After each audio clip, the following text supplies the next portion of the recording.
गरीब चाची के घर अमीर भतीजी लाई इफ्तारी। या अल्लाह, आज तो इस कमबख्त चूल्हे ने नाक में दम कर दिया है। ऐसा लग रहा है जैसे चूल्हा ना होकर धुएं की चिमनी हो। अपनी चाची को इस तरह से धुएं में परेशान देखकर जोया आकर कहती है, लाइए चाची माँ, आज हम आपको रोटियां बनाकर खिलाते हैं। अरे नहीं जोया, मैं बना लूंगी। मैं नहीं चाहती कि इस चूल्हे के धुएं से मेरी हूर सी भतीजी का चेहरा काला पड़े। इतने में जोया का चाचा अनवर सिर से पांव तक मिट्टी में सना हुआ घर लौट आता है। उसके हाथों में एक छोटी सी थैली थी जिससे चाशनी टपक रही थी। उफ, अरे थैली में से ये क्या टपक रहा है? अरे माफ करना बेगम, मैं तो भूल गया था। मैं जोया बिटिया के लिए उसके मनपसंद की रस भरी इमरती लाया हूँ। इमरती का नाम सुनते ही 24 साल की जोया किसी बच्चे की तरह उतावली जताते हुए बोली, क्या सचमुच चाचा जान, आप मेरी मनपसंद की इमरती लाए हैं? मेरे मुंह में तो पानी आने वाला था, मगर मैंने किसी तरह खुद को रोक लिया। हम सब साथ में इसे इफ्तार में खाएंगे। अरे नहीं बिटिया, मैं जरा सी ही इमरती लाया हूँ, तू खा ले।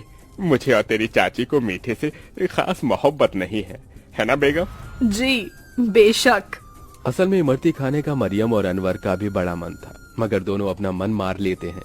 बचपन की दुर्घटना में जोया के माता पिता स्वर्ग से धार गई, जिसके बाद से जोया के चाचा चाची ने उसे अपनी बेटी की तरह पाला पोसा। उसके प्यार में कोई कमी न हो, इसलिए दोनों ने खुद की अपनी औलाद भी नहीं की।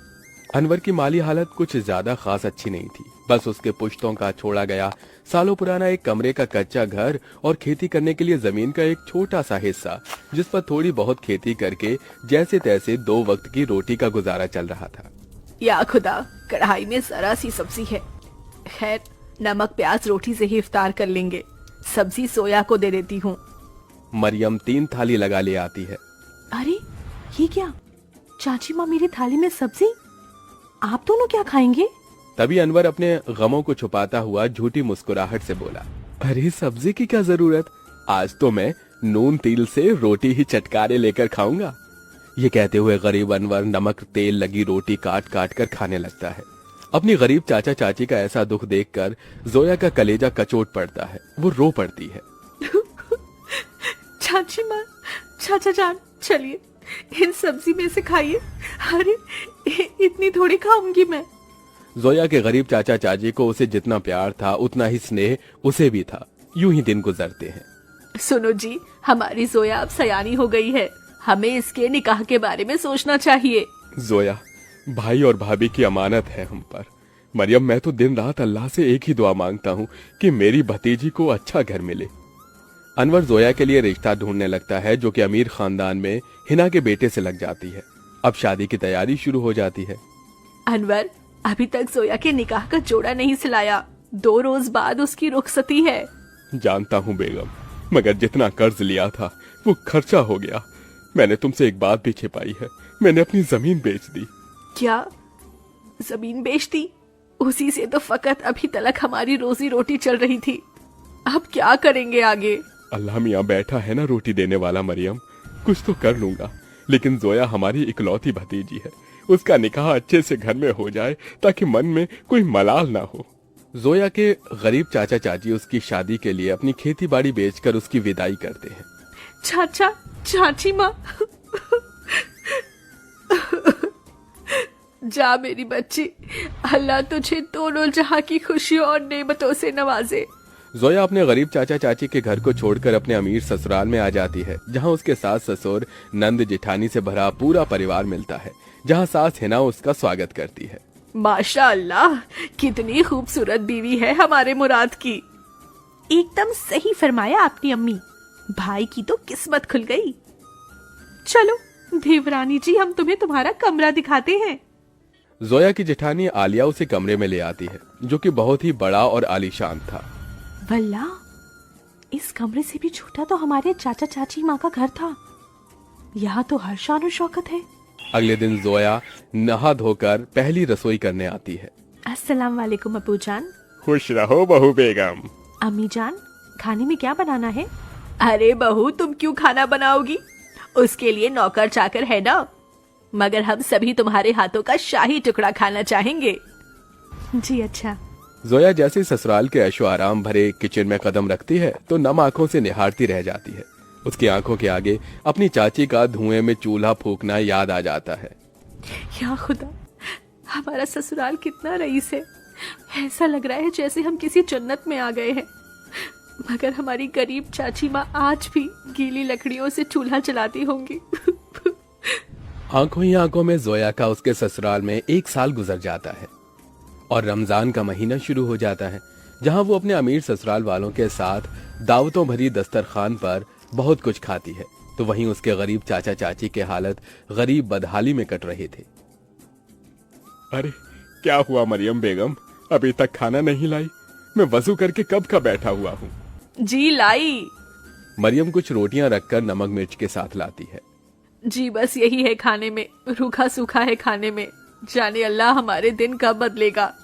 बाकी दिन भी रूखा सूखा खाते हैं और रोजे में भी रूखा सूखा खाकर काटना पड़ रहा है। मरियम, अल्लाह ने जो दिया है उसे सिर माथे लगाकर खाओ। बेचारे गरीब शौहर बेगम एक दूसरे को निवाला खिलाकर गम बांटते हैं। कंगाली इतनी थी कि दोनों पानी से सहरी करके भूखे पेट कड़ी धूप में भट्टी पर काम करते हैं और यूं ही दिन गुजरते गए। बेगम, अल्लाह के करम से इतने पैसे जुड़ गए, कल जोया के ससुराल इफ्तार दे आते हैं। दोनों खुद पर दुख उठाकर जोया और उसके ससुराल वालों के लिए कपड़े, फल, मिठाई के साथ इफ्तार लेके जाते हैं। अरे समधी साईं, आप दोनों? वालेकुम अस्सलाम समधी जी, ये आप सबके लिए हमारी ओर से इफ्तार का छोटा सा नजराना। तभी महंगा सा जोड़ा पहने हुए जोया आकर अपने चाचा चाची के गले लग गई। उसकी आंखों से आंसू छलक पड़े। चाची माँ, चाचा जी, कैसे हैं आप? गरीबी और गमों भरे हालातों को छुपाते हुए दोनों झूठ बोलते हैं। हम अच्छे से हैं। अरे बच्ची, तू खुश तो है? जी चाचा, मैं बहुत खुश हूँ। यहाँ सभी हमारे साथ बहुत ही अच्छे से प्यार मोहब्बत से रहते हैं। अल्लाह का शुक्र है जो तुझे इतना मोहब्बत भरा ससुराल मिला है। अच्छा, अब इजाजत दीजिए। अरे भाईजान, अभी तो आए हैं, अभी ही जा रहे हैं। थोड़ी देर में इफ्तार का समय हो जाएगा। इफ्तार की दावत खाकर जाइएगा। नहीं आपा, हमारे यहाँ बेटी के ससुराल का पानी भी नहीं पीते। हम चलते हैं, अल्लाह हाफिज।